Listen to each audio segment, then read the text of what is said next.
मंगलम भगवान वीरो मंगलम गोपमणि मंगलम कुलकुंदाद्यो जयंतस्तु मंगलम सर्वमंगलम मांगल्यम सर्वकल्याणकरम् प्रधानां सर्वधर्माणां चैनं जयतु शासनम् नमः समय साराय स्वानुभूतिया चकास्ते चित स्वभावाय भावाय सर्वभावांतरचिते।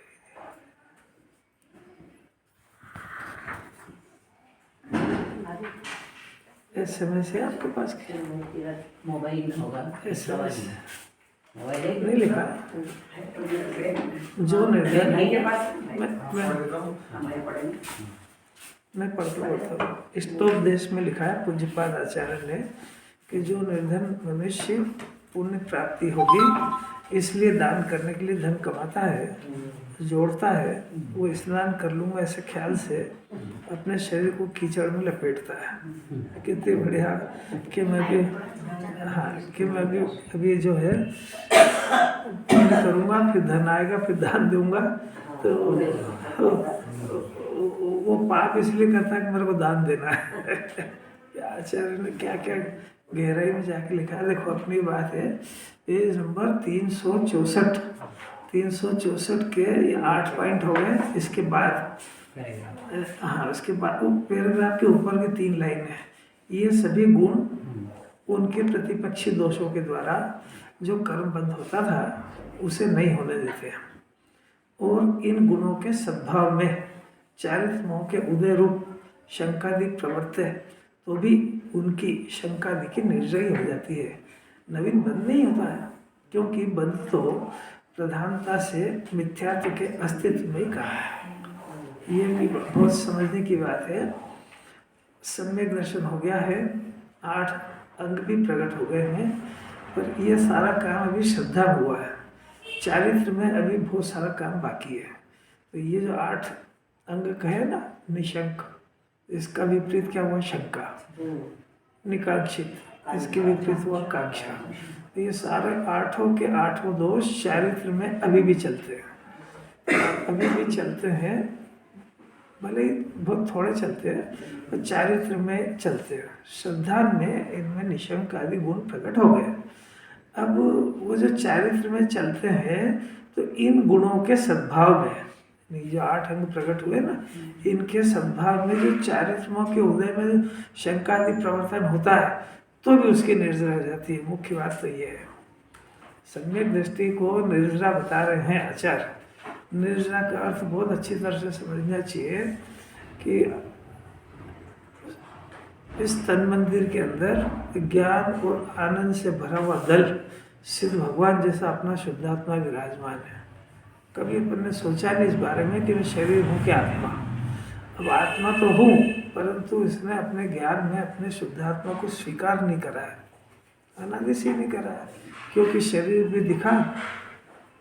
मिथ्या दर्शन ज्ञान होने की वजह से शरीर को सोच समझ लिया इसने, और उसकी कर्ता बुद्धि में उसके पाप पुण्य के उदय में उलझ गया बुरी तरह से, तो समझ नहीं पाया। अब जिनवाणी सुनने के बाद कभी इसको ये पुरुषार्थ करके और अपनी श्रद्धा जगी, उस श्रद्धा के अंदर इसने अपने को शुद्धात्मा, ज्ञान और आनंद स्वभाविक आत्मा मान लिया। तो ये तो हुआ पहले एक मानने का काम। अब इसके बाद में इसमें लीन होने का एक दूसरा कारण है, वो सम्यक दर्शन होने के बाद होता है। तो पहले ही अपने को श्रद्धा में माने तो सही कि मैं आत्मा हूँ। अब ये मैं आत्मा हूँ तो उसमें जो श्रद्धा संबंधी बंध खत्म हो जाने के बाद, 8 अंग प्रकट होने के बाद उसे चारित्र के संबंधी जो बंध होता है, तो शुद्धात्मा को जैसे इसने सो जाना तो उसके प्रमाण में इसको संवर का जन्म होता है। अब देखो, संवर यानी सम्यक दर्शन, ज्ञान और चारित्र की निर्मल पर्याय का प्रकट होना, इसका नाम संवर है। ये तो हुआ इसके भाव में।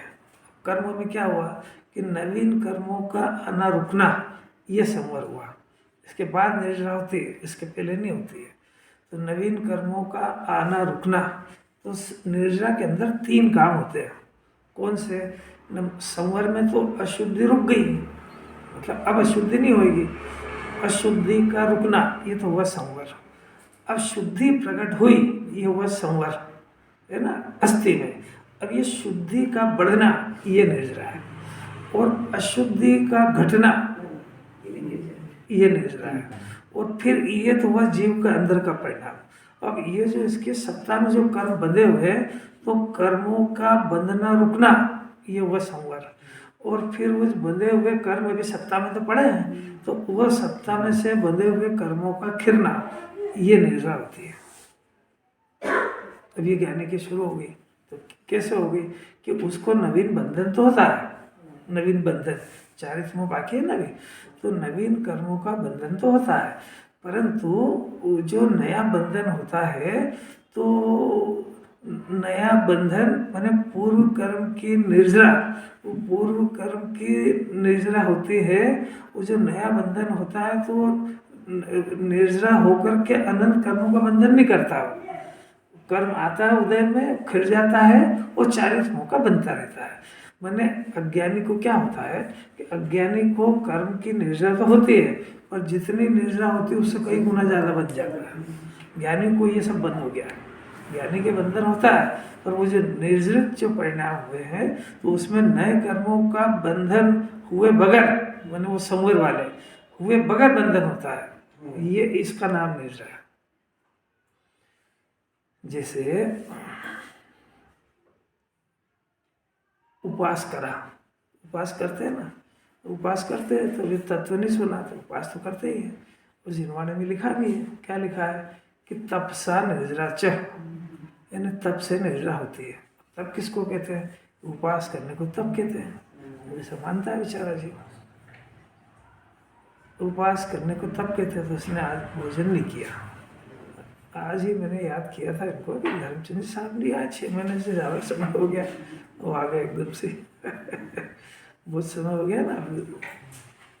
तो उपवास करा, अब देखो जरा इसके अंदर क्या क्या काम हुआ कि उपवास करा, मैंने उसने रोटी नहीं खाई, इतना काम हुआ, उसने ये करा।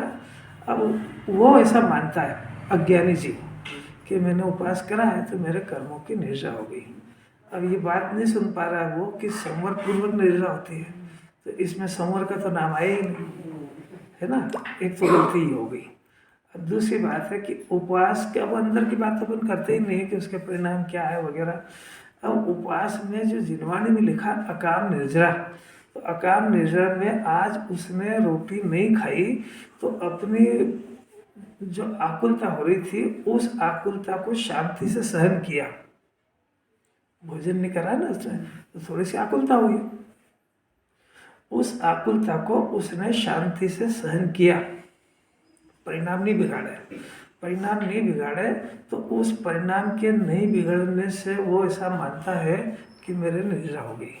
अब जिनवाणी में ये निर्जरा लिखी थी, अकाम निर्जरा कहा इसको। उसने सब परिणामों में बहुत चंचलता होती है, परिणाम खराब होते हैं, उसके बजाय उसने पुरुषार्थ पूर्वक अपने परिणाम को नहीं बिगड़ने दिया, और उसने ये उपवास अपने को माना और इससे निर्जरा मानी। जिनवाणी में भी लिखा है, पर अकाम निर्जरा लिखा है, यानी मोक्ष मार्ग में ये निर्जरा किसी काम की नहीं है, ये अर्थ था उसका।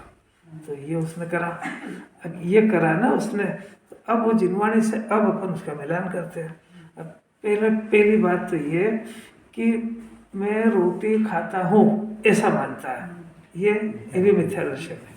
और मैं रोटी छोड़ता हूँ, आज नहीं करा, ये भी मिथ्या दर्शन है। दोनों मिथ्या दर्शन जो कि चोर है। उपवास तो अपनी जगह है, दोनों बात समझ आए।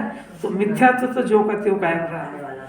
इंस्पेक्टर साहब समझ में आया, पहले रोटी खाने वाला मानता था, अब आज रोटी नहीं खाई तो रोटी नहीं खाने वाला मानता है, यानी रोटी छोड़ने वाला मानता है। आत्मा में, आत्मा तो इसका अंदर रोल आया ही नहीं, है ना। सारा रिलेशन उसका रोटी से ही रहा।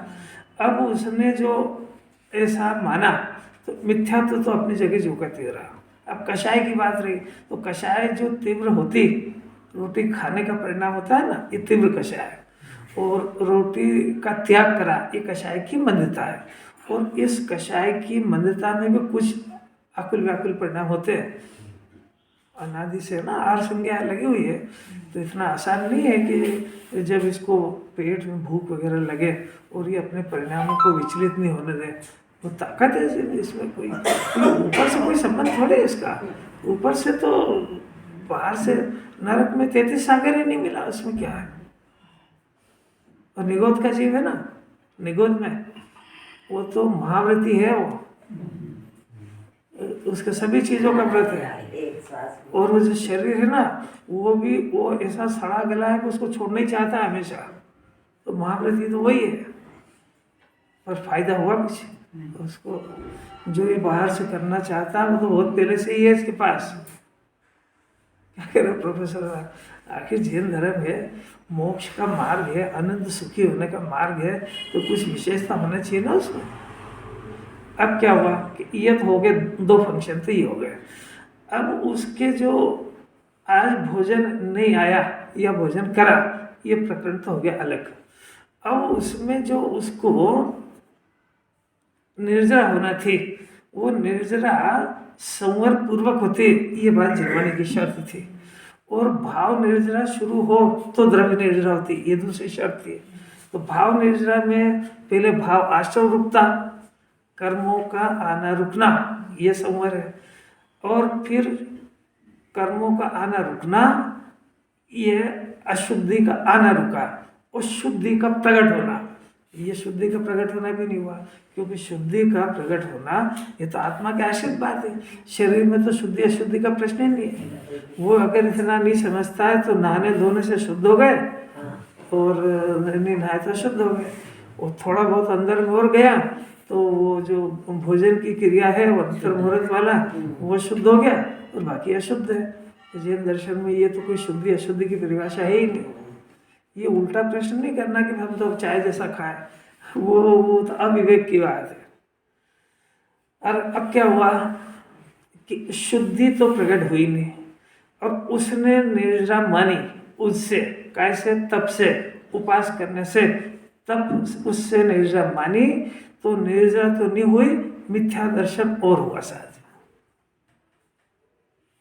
मेहनत भी करी, भूखा भी रहा, और जैन दर्शन उसको एक्सेप्ट ही नहीं कर रहा है। कैसी अलौकिक बात। अब निर्जरा मुनिराज के भी आहार का त्याग होता है, उपवास होते हैं, 1-1 महीने के उपवास होते हैं, पंचम गुण स्थान में भी उपवास होते हैं। तो ये उपवास आदि की क्रिया, ये कोई निर्जरा का कारण थोड़ी है, ये तो शरीर आदि की क्रिया है। और अगर और उसके गहराई से देखें तो आज जिन्हें परमात्मा ने केवल ज्ञान में आज रोटी के परमाणु का यहाँ आने का काल देखा ही नहीं था। नहीं, ये उपवास करता नहीं करता तो भी उस परमाणु का आना और नहीं आना, रुकना, वो इसके हाथ में बात थोड़े है।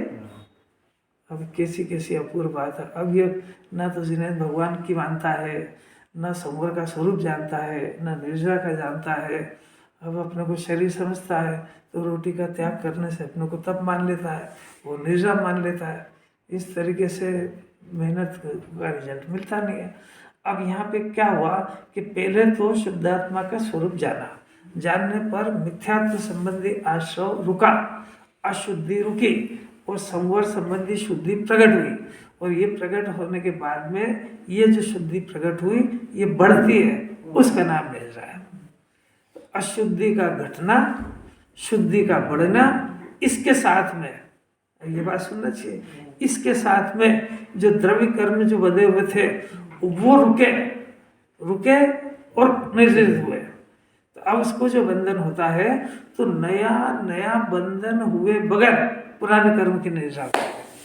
अज्ञानी को नया बंधन बहुत होता है, और निर्जरा होती है तो थोड़ी सी की होती है। कुछ समझ में आ रहा है क्या? ये सकाम हो गई, ये सकाम निर्जरा हो गई। हाँ, सकाम मैंने पुरुषार्थ पूर्वक, सही। और वो अकाम मैंने मोक्ष मार्ग में किसी काम की नहीं। कितने ये समझने की बात नहीं है, ये सब समझने की बात है। जैसे उपास नहीं, बुखार आया ना, तो कौन से कर्म के उदय में आया? असाता वेदनी है ना, असाता वेदनी कर्म के उदय में बुखार आया। अब ये आया है तो निर्जरा होने के लिए आया कि बंधन होने के लिए? अच्छा, इतना समझ गया। अब देखो जरा, आया तो निद्रा होने के लिए, और ये अपने काल क्रम में जितनी देर इसका ठहरना है, जितना इसका स्थिति अनुभाग बंधा हुआ उतनी देर ठहर के चला जाएगा। परंतु अब यहाँ से शुरू हुआ, अज्ञान यहाँ से फैला, उसका पहले ही प्रश्न होगा कि बुखार आया क्यों। तो मैंने ये लापरवाही करी, वो करी, वो करी, वो करी। अब वो जाने आया था, बजाय उसको राजी खुशी भेजने के, इसने यहाँ से दर्पण शुरू करी। फिर गोली लाओ, डॉक्टर को दिखाओ, बहुत दिन हो गए, कहीं निमोनिया नहीं हो जाए, लगा उलझन में उसके पूरी। तो वो तो जाएगा, अपने कार्यक्रम में जाएगा। इसकी दवा वजह से बुखार जाता नहीं है, ये तो भ्रम हो गया। इंद्रिय ज्ञान से इसको ऐसा दिखता है कि मैंने गोली ली और बुखार चला गया। वास्तविकता बिल्कुल ऐसी नहीं है। वास्तविकता का तो नैमित्तिक बनाव ऐसा है कि इसके बुखार जाने का काल हो और उसको दवा लेने का परिणाम हो। तो ये कोई वास्तविकता नहीं है, क्योंकि नैमित्तिक बनाव हमेशा नहीं बनते हैं। वही गोली को हमेशा बाद में खाए तो बुखार नहीं जाता है, फिर खुद ही कहता अब तो हो गए घर के प्रयत्न, चलो डॉक्टर के पास, तो क्या हुआ तेरी गोली का। इतना इसकी वस्तु स्वरूप के परिप्रेक्ष्य में डिसीजन होना चाहिए इसका। तो वो बुखार तो गया, परंतु नए बहुत सारे उस असाता से बचने के नए कर्मों को बांध के और फिर निद्रा हुई इसकी। ज्ञानी के वो नए कर्मों का बंधन नहीं होता है और कर्म की निद्रा होती है। कोई अद्भुत मोक्ष मार्ग की अलौकिक बात भी सुनना तो पड़ेगी इसको। भूख लगी ना, तो भूख का लगना ये भी असाता वैदिक कर्म का होता है। अभी भूख का लगना, अब ये लगी तो भूख तो जाने के लिए गई थी ना, आई थी वो। अब इसने भोजन किया तो उसमें कितने कर्मों का बंधन किया इसने। अग्नि का एक जीव स्वाहा, वायु का एक जीव स्वाहा, जल का एक जीव स्वाहा। इतना सारा पाप करके लाया, धन कमाया, उसको रखा, तो पिसाया। अरे मार हिंसा का तांडव नृत्य है जब उसका एक समय पेट भरता है। फिर गजब की बात है, मजा और मानता है, इतने जीवों का स्वाहा हुआ, उसका दुख नहीं है उसको। दुख तो ज्ञानी के होता है। मुनिराज के तो महाव्रत के धारी इसीलिए होते हैं, उनको मालूम है कि आहार संज्ञा मेरी के पीछे इतने जीव स्वाहा होंगे, इसलिए उनकी प्रतिज्ञा होती है कि मेरे निमित्त में एक भी जीव की हिंसा नहीं होगी तो आहार लूंगा मैं। ये ऐसी अलौकिक बात है, अंतरंग का परिणाम है, देखो तो सही। और उनका पुण्य भी इतना प्रबल होता है कि इच्छा कोई करे, पाप कोई करे, मेहनत कोई करे, और उनके लिए बिना डिमांड के, बिना इच्छा के उनके लिए भोजन आके तैयार होता है। इतना उनका पुण्य प्रबल होता है। यहाँ तो क्या खोटा पुण्य है, तो वो पाप की पूर्ति, उसके पूर्ति करने के लिए भी ढेर सारा पाप करना पड़ता है। गजब ही हो गया भाई। इंस्पेक्टर साहब कुछ भी अच्छी नहीं लग रही, अपनी पोजीशन भी तो पता लगे। अगर इसको पता लगे कि मेरी एक संज्ञा की पूर्ति में अनंत जीव स्वाहा होते हैं, तो फिर इससे थोड़ा विरक्त होएगा। और विरक्त नहीं भी हो पाए तो कम से कम मुंह नीचा करके तो खाएगा, मुंह नीचा करके तो उस पाप को करेगा कि शेर बन के करेगा। देखो इतना कहते हैं, चारित मोह के उदय संबंधी शंकादि हो तो भी उसको नवीन बंधन नहीं होता है। मिथ्यात्व संबंधी तो होता ही नहीं है, क्योंकि नवीन बंधन में तो की प्रधानता में मिथ्यात्व के अस्तित्व को ही कहा है। यानी मिथ्या दर्शन है तो नवीन बंध होगा ही। अब देखो सिद्धांत में गुण स्थानों की परिपाटी में, सिद्धांत यानी कर्णानि योग के ग्रंथ, कर्णानि योग के ग्रंथों में गुण स्थानों की परिपाटी में चारित्र मोह का उदय निमित्त से सम्यक दृष्टि के भी बंध कहा है। नहीं कहा ऐसा नहीं है, स्पष्ट कहा ना। सम्यक दर्शन होने के बाद भी इतना, जयचंद साहब छाबड़ा लिख रहे हैं ना कि उनको मालूम नहीं है कि अभी मैं यहाँ से यहाँ तक कहता आया हूँ कि सम्यक दृष्टि के भोग निद्रा के कारण है। वो दुकान जाए तो निद्रा होती है, वो भोगे तो निद्रा होती है, ब्याह शादी करे तो होती है। अब सिद्धांत में तो ऐसा कहते हैं कि सम्यक दर्शन हुआ, मैंने दर्शन मोहिनी कर गया, तो फिर बाकी जो 3 कषाय बच गई, उन 3 कषाय में जब तक चौथे के बाद 5वें में, 6ठे में, 7वें में, 8वें में, 9वें गुण स्थान के अंत तक 10वें में भी अबुद्धि पूर्वक का बंधन है। 11वें 12वें पूर्ण वितराग हुए तब तक बंधन तो होता है। तो उसमें जो बंध कहा है सम्यक दृष्टि के, वो निर्जरा के समान समझना चाहिए। आप गजब बात करते हो। अब वो खुद ही कह रहे हैं, क्यों? क्योंकि सम्यक दृष्टि के जैसे पूर्व में मिथ्यात्व के उदय के समय बंधा हुआ कर्म खिर जाता है, उसी प्रकार नवीन बंधा हुआ कर्म भी खिर जाता है। तो पुराना खिर गया ना, ऐसा जो नया बंधन होता है, ये भी उसके कारण देखो। नंबर 1, उसके उस कर्म का स्वामित्व का अभाव होने से हो गया, गजब हो गया ना। उसको जो राग उत्पन्न होता है, जिस राग से कर्मों का बंधन होता है, उस राग का स्वामीपना भी नहीं है। एक बात, उस राग से 8 कर्म बंधे, उसका भी स्वामीपना नहीं है। उसका जो फल आया, उसका भी स्वामीपना नहीं है। थोड़ा समझ में आ रहा है क्या? चक्रवर्ती को 6 खंड का वैभव मिला, उसका स्वामी कौन है? देखो अपनी तो जुबान डर रही बोलना में। गजब हो गया। वो जो स्वामित्वपना वो खुद कहता है कि मैं 6 खंड का अधिपति हूँ, वो सिर्फ व्यवहार से ऊपर से कहता है। वो सिर्फ इसलिए कि इतना पुण्य का उदय जगत में किसी और का नहीं है, बस इतना सा। परंतु उसका स्वामीपना उसके नहीं होता है। वो अखंड द्रव्य का स्वामी है अपने अंदर। अब ये तो चक्रवर्ती की बात में तो कितना आसान कह दिया। क्या कह दिया? कि वो उसका स्वामी नहीं है। आप किस के स्वामी नहीं हो? शरीर के हो कि नहीं हो? सबके बनता है तो स्वामी तो अपने संबंध नहीं किया तो बाकी सबके स्वामी बन गया। वो बन गया ना। तो ये इस स्व स्वामीपना स्थापित करके और ये स्वाध्याय करे खूब, क्या रिजल्ट आएगा सर? क्योंकि जिनवानी को जो स्वामीपना छुड़वाना था। और बहुत स्थूल बात है कि ये जितने भी सामग्री मिली है, ये सब कर्म के उदय की प्रॉपर्टी है, ये जीव की प्रॉपर्टी नहीं है। जीव की प्रॉपर्टी तो उसके अनंत गुण है, और उसका जो निर्मल परिणमन है, ये उसकी प्रॉपर्टी है। जिसका नाम जिनवाणी के अंदर रत्नत्रय है, जिसका नाम जिनवाणी के अंदर सम्यक दर्शन ज्ञान चारित्र का ये वैभव है आत्मा का। जो चौथे 5 कथा में कहा ना आचार्य कि मैं अपने वैभव से कहूँगा, तो वैभव प्रकट हुआ ना उनके। तो क्या वैभव प्रकट हुआ? कि सम्यक दर्शन ज्ञान चारित्र का रत्न प्रकट हुआ, इसके स्वामी है। देखो भैया, ये मिथ्यात्व को कायम रख कर के जिनवाणी समझना चाहता है या सुखी होना चाहता है, वो 3 काल में संभव नहीं होगा। आपसे देखो इतना सरल कर दिया आचार्य ने। जरा आचार्य की शैली समझो। वो इसका त्याग श्रद्धा में करा रहे हैं। वो चक्रवर्ती से ये नहीं कह रहे हैं कि तुम इसके स्वामी नहीं हो तो अब भी हाथ जंगल जाओ, वो नहीं कह रहे उस बात को। चारित्र का उसका राग जब तक बाकी है तब तक वो कहते भी हैं, मानते नहीं है, कहते हैं कि मैं 6 खंड का अधिपति हूँ। पर वो जिस समय वो राग चला गया, उस समय एक क्षण में 6 खंड को छोड़ के चले जाते हैं। अपने परिणामों से टेली करना सीखो। अपन किस किस के स्वामी बन के बैठे हैं।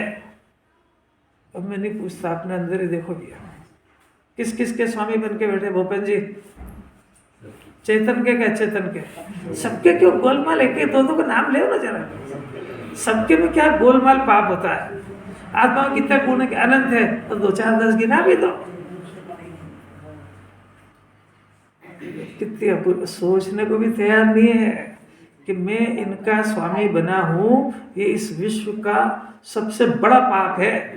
इस शरीर का स्वामी बना हूँ तो शरीर में अनंत पुद्गल परमाणु है, ये उनका स्वामी बना है।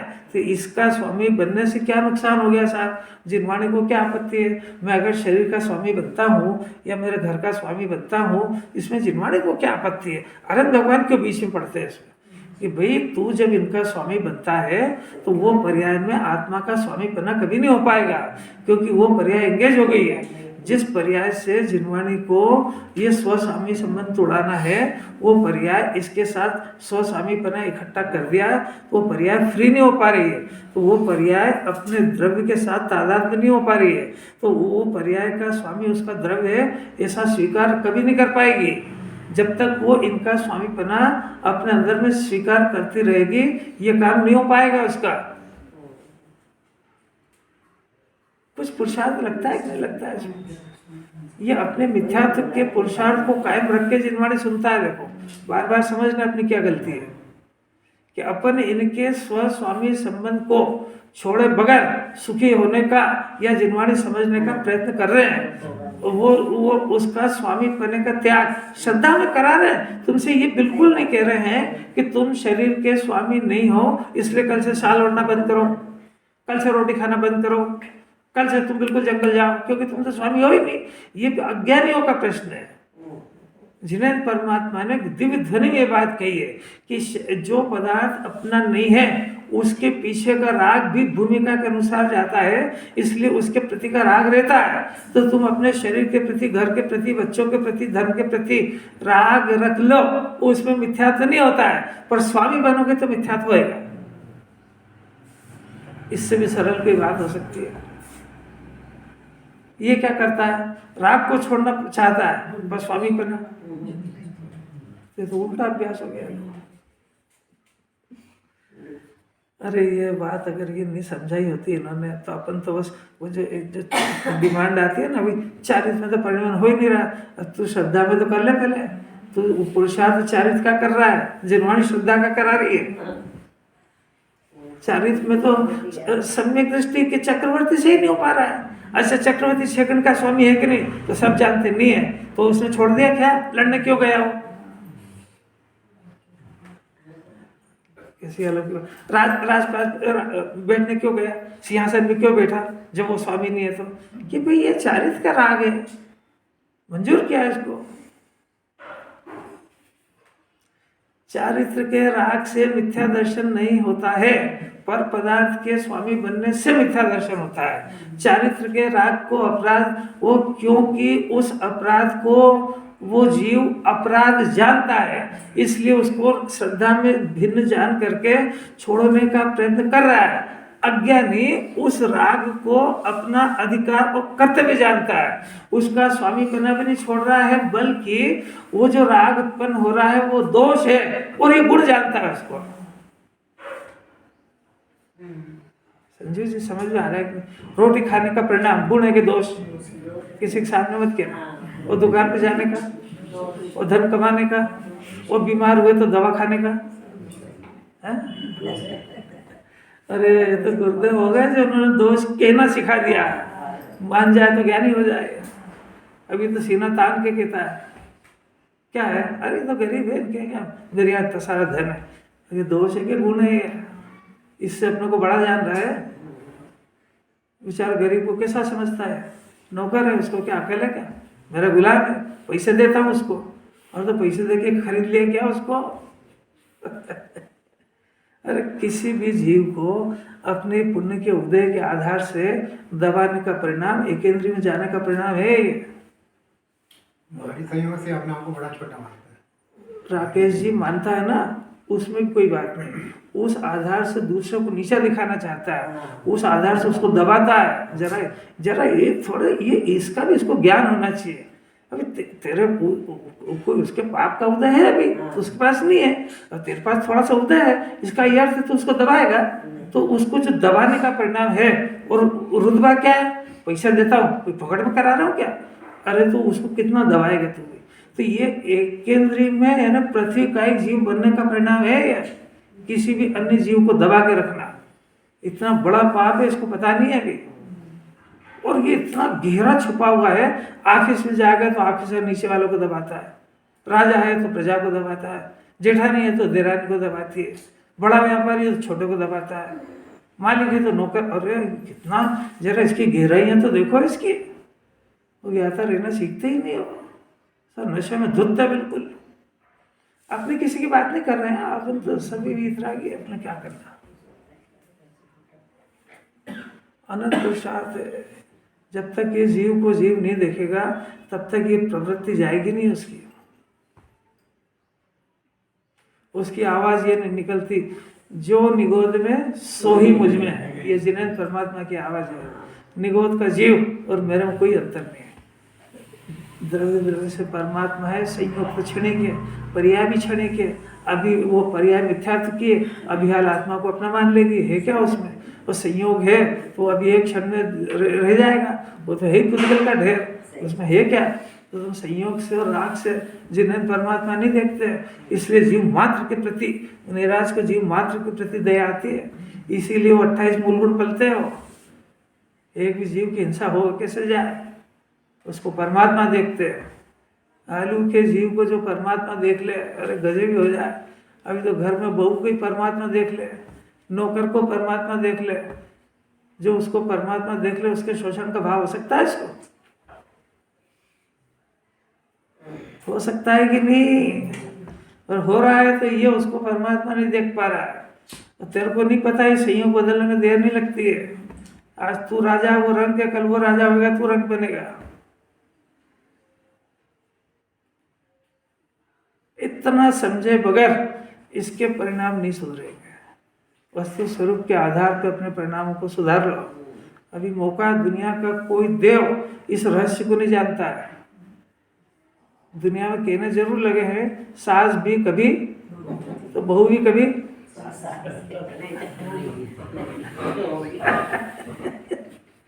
आनंद पुरुषार्थ इसके तो प्रेम से जिन्होंने सुनाने वाला कौन मिलेगा इसको?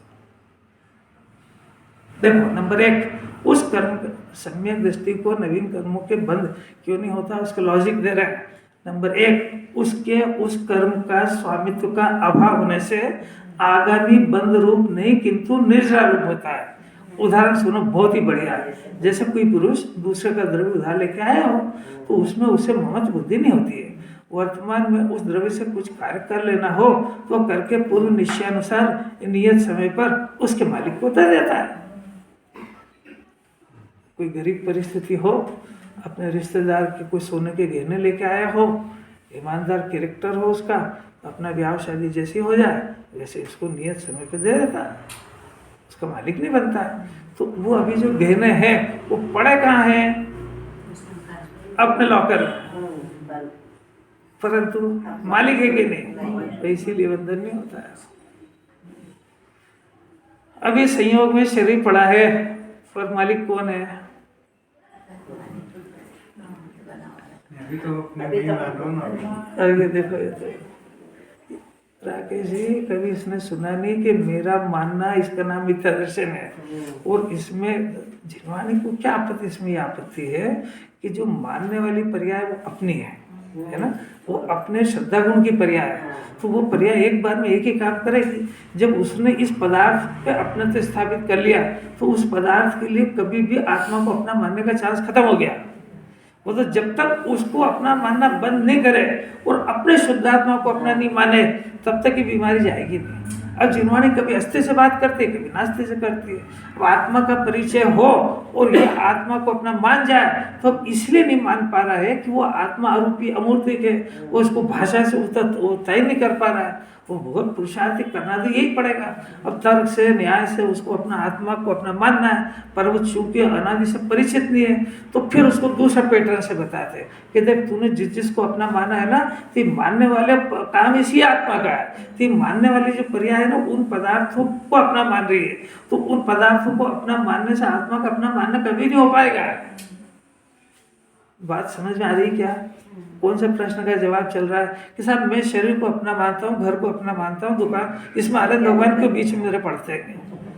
आनंद भगवान को क्या आपत्ति है कि भाई तू सुखी होने आया है और इस पद्धति से सुखी नहीं हो पाएगा, क्योंकि ये सम्यक दर्शन का काम अपने आत्मा की पर्याय का है और वो पर्याय इंगेज है परद्रव्य में।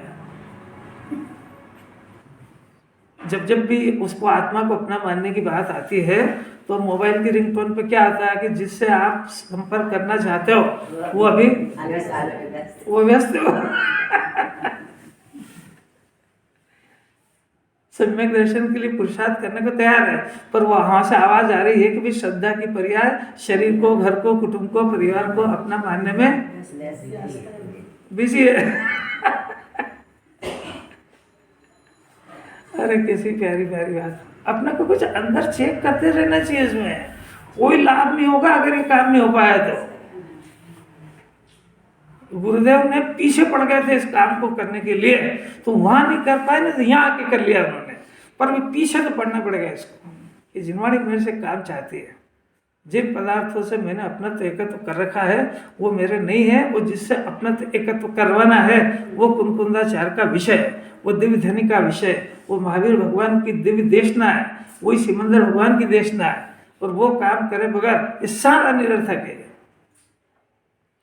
ये सब दुखी होने के पग पे चल रहा है वो। इंस्पेक्टर साहब थोड़ी थोड़ी, अरे थोड़ी बहुत भी पसंद आ रही है कि नहीं? कुछ काम करने की डायरेक्शन समझ में आ रही कि नहीं? जिनवाणी काय का अभ्यास करा रही, इसके सोचने की डायरेक्शन बदलना चाहते हैं। संयोग को नहीं बदलना चाहते, वो इसके हाथ की बात नहीं है। परिणाम को बदलना नहीं चाहते, वो इसके हाथ की बात नहीं है। इसके ज्ञान और श्रद्धा को बदलना चाहते, वो इसके हाथ की बात है। उसमें कर्म का उदय कोई बाधा नहीं डालता है। असाता वेदनी कर्म का उदय कितना भी आ जाए, वो जीव को मिथ्या दर्शन नहीं करा सकता है और न वो शरीर की चिंता में डुबा सकता है।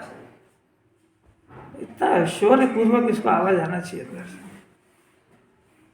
मालिक को दे देता, नियत समय आने तक वो द्रव्य भले उसके घर में पड़ा हो, तब भी उसके प्रति मोहम्मद न होने से उस पुरुष को उस द्रव्य का बंधन नहीं होता है। उसके स्वामी को, वह उसके स्वामी को दे देने के बराबर ही है, पर ही अपने पास है, पर भी उसका स्वामी होगा। वो जो चक्रवर्ती है वो इसी तरीके से रहता है घर के अंदर, क्योंकि ये तो कर्म के उदय की प्रॉपर्टी है, मेरा क्या है। चक्रवर्ती के पास 6 खंड का वैभव और वो उसको अपना नहीं मानता है, ये तो सबको ही पता है। अब अपने पास तो फूटी झोपड़ी है, वो भी रात में पानी छुए, इधर से ठंडी हवा है, वो किसकी है?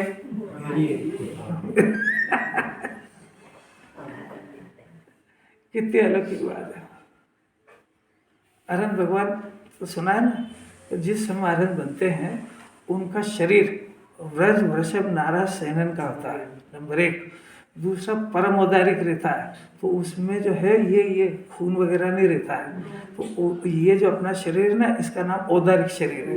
तो इसके अंदर तो अनंत अनंत निगोदिया जीव रहते हैं। इस शरीर का मालिक ये इसके अंदर 5 हाथ वाला जो बोल रहा चल रहा है, ये है कि वो निगोदिया जीव के शरीर वो भी है। तो इस शरीर के तो अनंत मालिक है। वो जितने निगोदिया जीव है ना इसमें रोम रोम में, वो सभी शरीर के मालिक है। और गजब की बात है, वो बोलते भले ही नहीं है, वो भी इसी शरीर को अपना मानते हैं।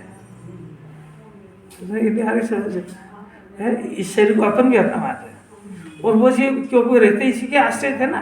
अच्छा, अब इसके अंदर में जो खून दौड़ रहा है उसमें 30 जीव है, खून की एक बूंद में, वो भी इसी में दौड़ रहा है, वो भी इसी शरीर के आश्रित रहने से वो भी अपना मानते हैं।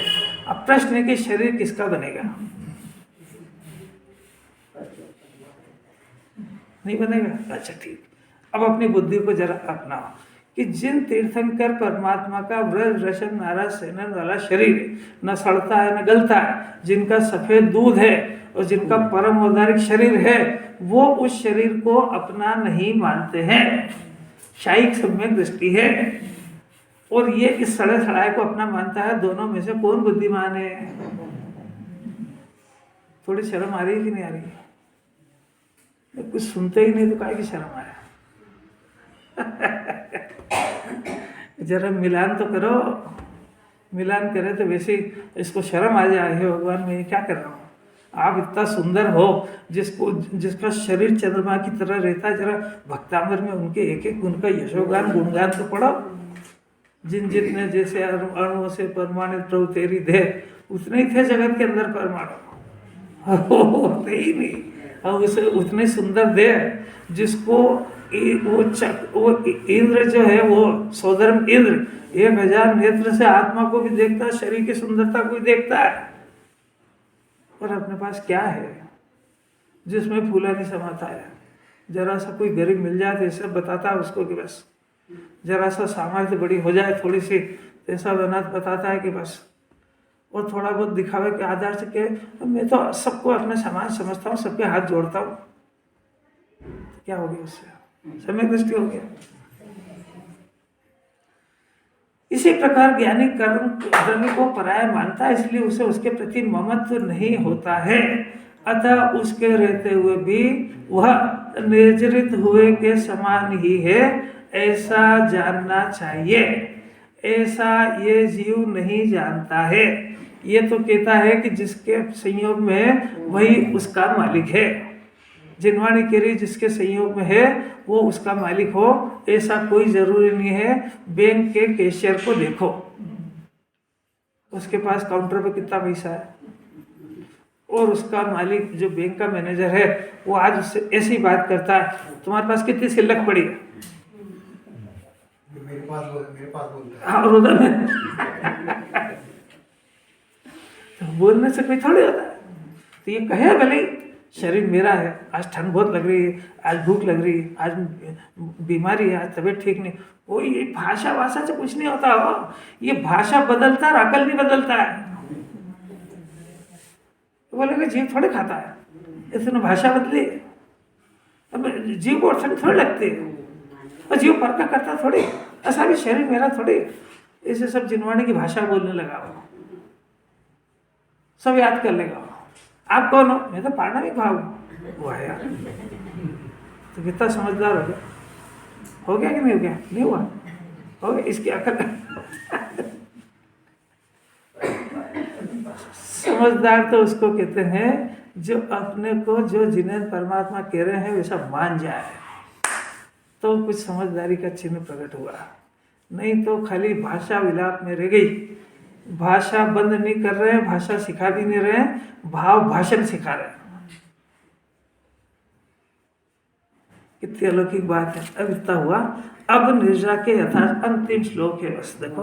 अब निर्जरा के यथार्थ स्वरूप को जानने वाले, देखो कितना गजब। यथार्थ स्वरूप को जानने वाला कौन है? कि वो सम्यक दृष्टि है।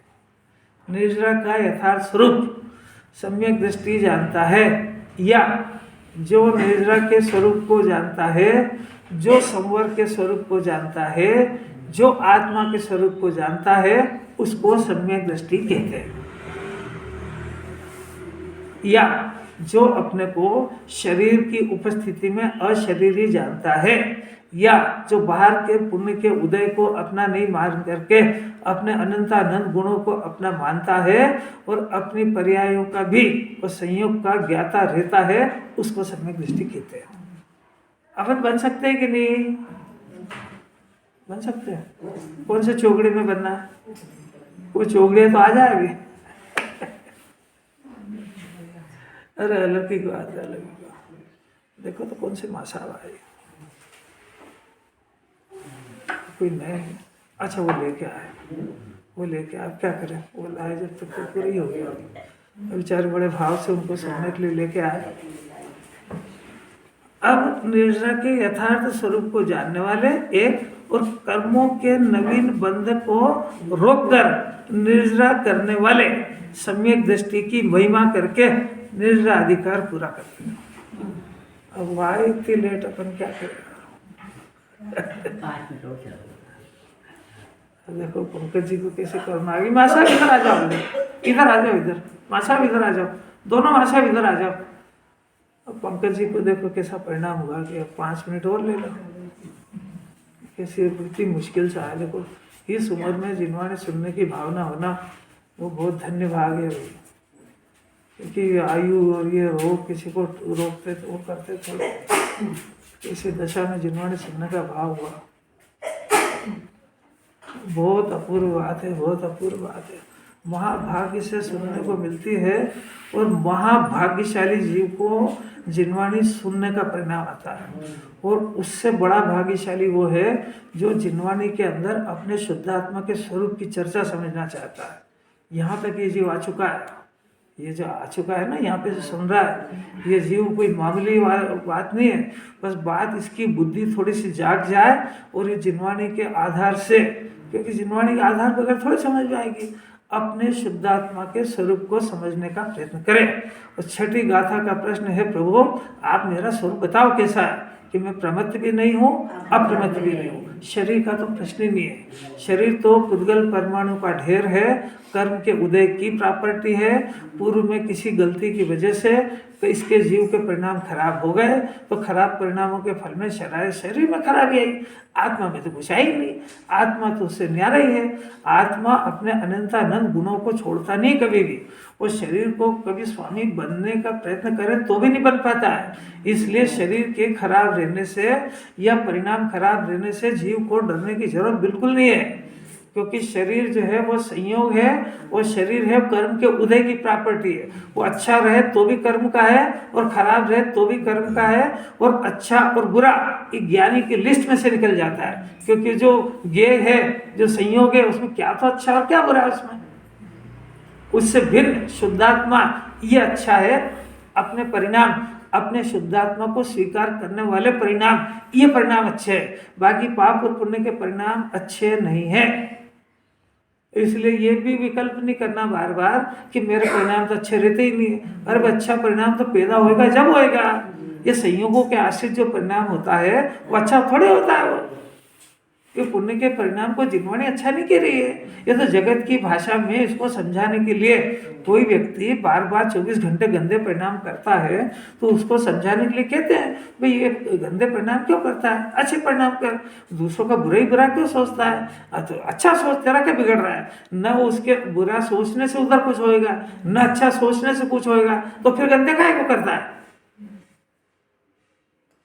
और फिर जब नेक्स्ट क्लास में आएगा तो कहेंगे भाई किसी पर के बारे में सोचने की तेरे को जरूरत क्या है, उसको तेरे विकल्पों की जरूरत कहाँ है। उसके बारे में विकल्प करना, इसी का नाम तो गंदे परिणाम है। तेरा शुद्धात्मा तेरे पास है तो तू उसके बारे में क्यों नहीं सोचता है। ये सोचने का काम तो चालू है, तो सोचने के काम में तो जरूरी है कि तू संयोग के बारे में सोचे, अपने शुद्धात्मा के बारे में भी तो सोच सकता है। तो ये भी तो सोच सकता है कि मैं ये खाऊं वो खाऊं, तो ये नहीं सोच सकता है कि मैं निराहारी कैसे रहूं। अगर भगवान निराहारी रहते हैं तो हे प्रभु मेरी आहार संज्ञा कब जाए, ये नहीं सोच सकता है क्या। कब अच्छा खाने को मिले ये सोचेगा, ये नहीं सोच सकता है क्या। कुछ नहीं बात समझ आ रही। ये जैन दर्शन की कोई अलौकिक न्याय है भाई, देखो समझ लो। ऐसा कोई पुण्य का उदय नहीं है जो इस जीव के पास हमेशा ठहरे या इस जीव को सुखी कर सके। ऐसा विश्व में कोई भी नहीं है।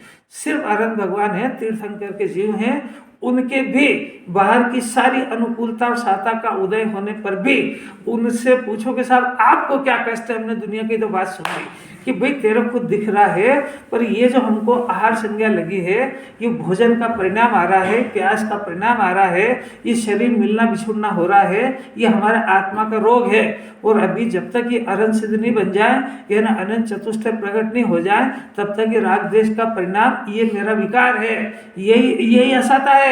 और इसके पीछे पड़े और इसको भी रखना नहीं चाहते हैं।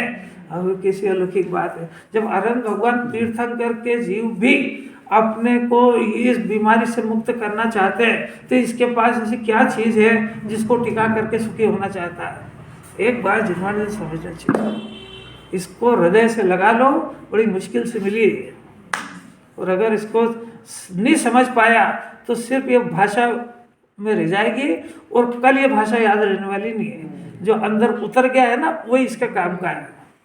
जो इसने भाव भाषण के अभ्यास करा है, कर्मों का बंधन भी उसी से ढीला पड़ता है, मिथ्या भी उसी से ढीला पड़ता है। सुनने सुनाने से मिथ्या दर्शन में कोई अंतर नहीं पड़ता है। ये 24 घंटे पारना में की माला फेरे, मिथ्या दर्शन व्यक्ति घबराता नहीं उससे। वो कहता है ये तो कर, तो जितना कर सकता हो कर।